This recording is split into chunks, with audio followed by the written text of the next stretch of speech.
All right, we are live. Thanks for coming, everybody. My name is Chris Davis, if you don't know who I am, and I'm the creator of this channel, Trumpet Lessons HQ. And on this channel, we talk about everything related to trumpet. Generally, we answer questions about that you have about trumpet, generally trumpet technique, things like that.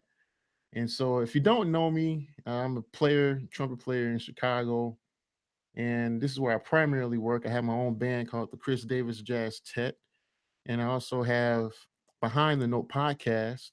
We talk about advice for a successful music career, and that's there. That's a resource for you if you want to tap into that.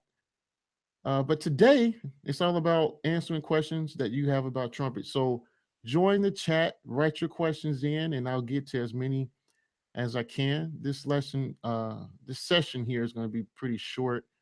I might even be interrupted, but I will return if that happens at a later time. Let's see here. I'm new to this chat too, so uh, somebody write hi right now. I see I got a few people here. Can you write hi? Just say hello, and I want to see if I'm able to see your questions. I wrote hi there. All right. I'll wait for your response. But until then, I have some questions that I took from the channel that I'm going to answer until you guys tap in live. I prefer live, but here we go. Some questions I took from the channel. I have a general question on improvisation. The question says, I've been doing improv for a few years.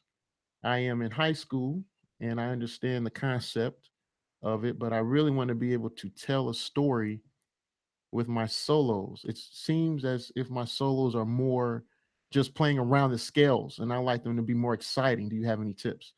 Oh yeah, sure. I have some tips. It's ironic that you asked me this right now, and that you say that you want to tell a story. And I say it's ironic because I have a newborn baby in my house, and the baby can't speak English yet. I mean, that's kind of funny to hear, but it kind of goes without saying.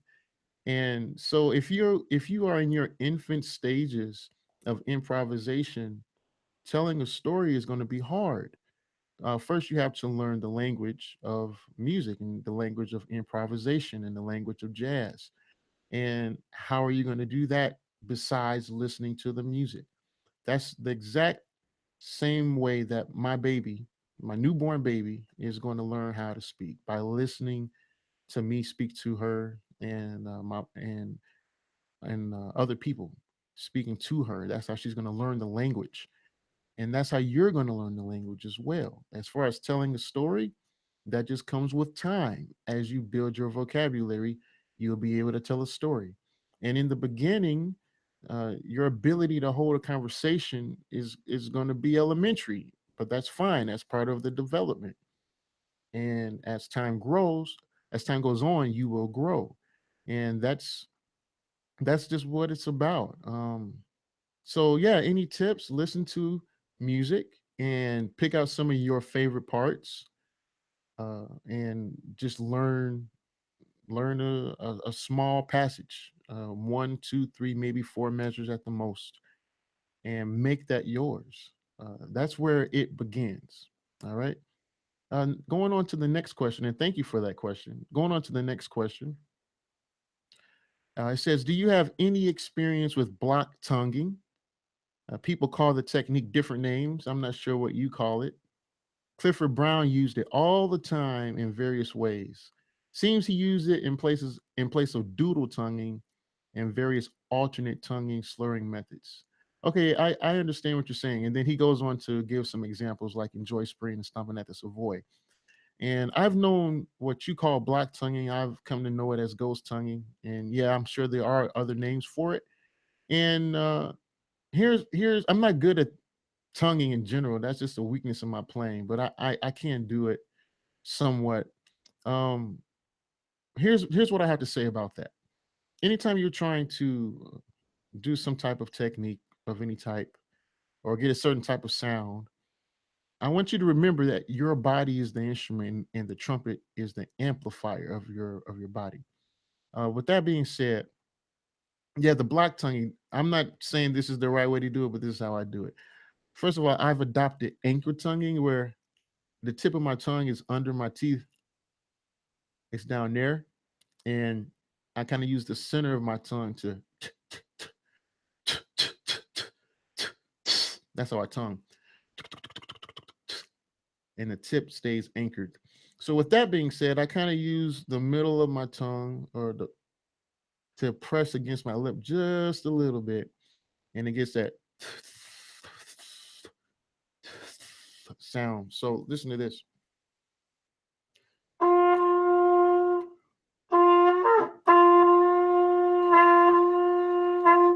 And I believe that's the sound that you're referring to for the Clifford Brown thing. Check this out. Normally, when Clifford Brown does it, it's like a repeated note.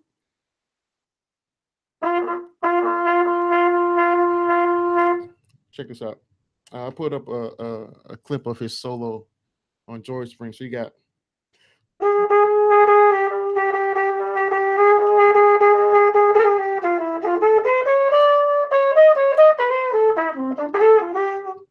That's the part, it's just a repeated note.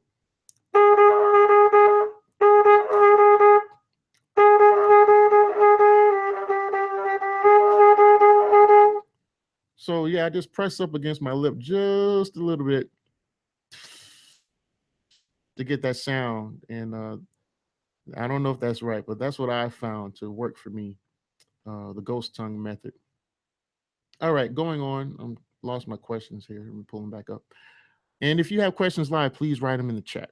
All right. So next question is it possible to get high range on a Yamaha student trumpet? Yes, it is. It doesn't really matter what trumpet you use, what mouthpiece you use. The main thing is just you just have to learn how to manipulate the air that you put into the trumpet and learn where to place it. And you'll be able to play high on any trumpet or mouthpiece.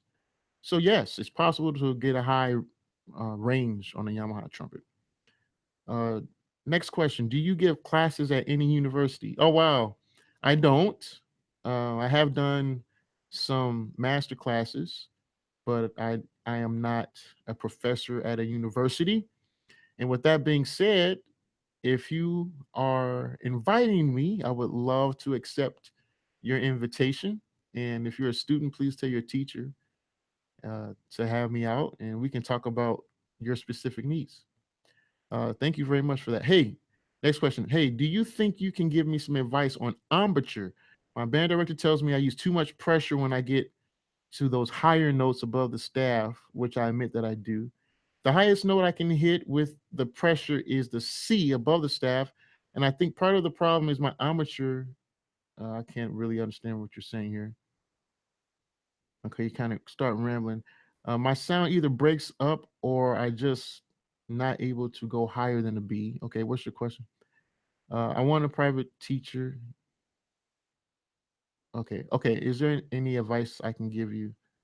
Oh, so what's the problem? I'm sorry, guys. Let me read this back. Do you think you can give some advice on embouchure? Okay, yeah, okay. So you use too much pressure. Okay. All right, yeah. So embouchure. We talked about this before. So you got the mouthpiece here. It's approximately 50% top lip, 50% bottom into the cup of the mouthpiece. And that's going to change depending on the makeup of your teeth. Like me, I have gaps. I got gaps right there, you can see.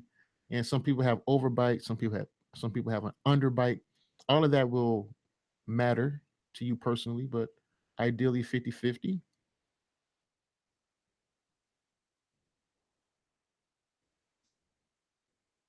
That's what you want it to look like. Okay.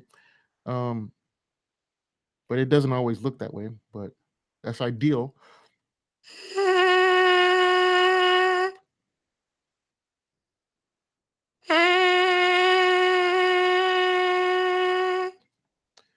Regarding pressure, some of that has to do with the grip of the trumpet. So this is one thing. This is one way you'll see all these fingers on top here. If you're having a problem with pressure, try adopting the two fingers on top, two fingers on bottom of the third valve slide. That might help you out. Something else you can do is get away from this hook here. Try not to go like, against your face. That'll help with your pressure a little bit. But I think the main thing is just to become more comfortable with your instrument. Um, when you think about it, if you're under pressure, you do things to cause tension. So work so that you have less pressure, um, less anxiety, and so just work on your basic routine, whatever that is for you, and so your sound will come out clear, and then you'll be a lot more comfortable, and you won't have to use pressure. And now, if you're trying to play high notes, I have some questions here about high notes. You just work that into your routine, and that becomes easier for you over time. Let's see here. Great video. The next question says, "Great video. Please, can I get in touch with you personally?" Yes, you can. So, as you see, I'm answering questions here on YouTube. So, if you write your question, I'll answer them either like on a live video, like I'm doing now, or I'll make a video tailored to your question. You can also write me at trumpetlessonshq.com and join the email list. And I send you things and you can reply to the email and I'll get that and I'll write you back. That's probably the best way to do it. Or trumpetlessonshq@gmail.com. All right. Thank you for asking that question. Hey, Chris, do you apply the tongue arc when playing the high notes? Yes, I do. So I just talked about anchor tonguing a little bit. I adopted that method a little over 2 years ago, and so yeah, my tongue is almost always arced, and the amount of arc varies, of course, based on the register of the trumpet I'm playing in. But yes, I do use the tongue arc when playing high notes now, for the last couple years, and honestly, it has helped. Um, so if you don't know what I'm talking about, uh, arc, that's your tongue arc right there. And when you add some purpose behind that, it helps to get your high notes out with focus and with purpose. And a lot of lead trumpet players use that technique. Not everyone, but a lot of people do. All right. Next question says, I find that angling or lifting up my trumpet is the most stable way I can confidently and consistently get high notes. Honestly, is a change necessary or not? Well, no, a change is not necessary if you are confident, as you say that you are, and if you are consistent, then do not change. It's working for you. So, there is a school of teaching that says that you don't want to move the trumpet too much, and I understand that. And then there's a different school where uh, people talk about angling the trumpet. And so, if it works for you, and it sounds like it does, that is how you play. That's all you need to do. All right. Um, and for the people who don't know what we're talking about, so if you angle the trumpet, you'll see some people pivot like this, and that helps them to get certain notes out easier.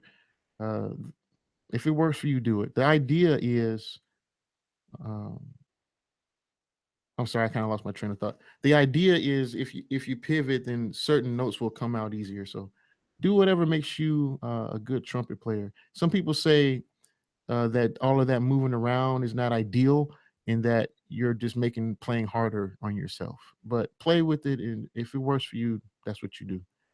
Um, Next question says, so I have a problem. Good. Hopefully I can help you here. My band director said my armature is wrong, even though it's not. Okay, that's interesting right there. Um, I've been having lessons with a private teacher playing a trumpet around 30 years. So I listened to him, and he said my armature is fine. With my usual armature, I usually hit a G above the staff. Now with the new armature, my band director, I can barely hit a C in the staff. Any advice? Okay, yeah, sure. Let's talk about changing your armature and then losing range. That's common. So if you change your embouchure, you will lose a lot. And so the main thing that you need to do is commit, period. If you change mouthpieces, or if you change instruments, if you change embouchure, you're changing. So there will be change. And so in this case, you lost range. That's not unheard of. You just have to commit to that. And again, go back to your routine and trust the process. That's all you can do. And the thing that I like about that is it forces you to become more diligent in your practice. You have to sit down and do the things you don't like, the mundane things every day, and then that's your range will start to open back. Now, I don't know you, and I don't know what your armature look like or what it looks like now. Um, but if you're let's assume you're in a better position, maybe now your corners are more firm, and maybe now you have more lip in the cup. And if all of that is true, then you'll get your range back and you'll be in a better place. You won't have to use more pressure. I don't know that you do, but just give an example. You won't have to use as much pressure. You have a more focused sound. You'll be able to have more endurance. So stick with it. So the fact that you lost range is not really a big deal. It's actually expected. Now, if you have two teachers telling you opposite things, then you might have to bring them together and just tell them, "Hey, I'm stuck in the middle here, and I don't know what to do." Um, but you have to go one way. You can't be divided. All right. Um, so that's all I have right now, and I don't see any questions from you guys. So if I don't have any questions, I'm going to end the session. That's it. That is it. Nothing here. Okay. So let me tell you something. If you like talking to me and things like that, I want to hear from you personally. So here is a link right here. I'm going to include a link here where you can reach out to me personally. Let me copy this. Well, actually, let me check. Yeah, there it is. I'm going to include a link here where you can reach out to me personally. And I call it the first talk. And that the whole point of this first talk is to find out if I can help you become a better trumpet player. So this is specifically for people who are looking for a trumpet teacher. I'm teaching some lessons uh, on Skype, and if you're interested in that at all, then click on this link and you can put yourself on my calendar to have the first talk. That's what I call it. And I just want to find out if I can even help you. And if I can, then we'll take it from there. And if not, then that'll be it. And we'll continue doing the YouTube talk. And that's all for today. Thank you very much. I enjoy you. I'll see you next time. God bless you.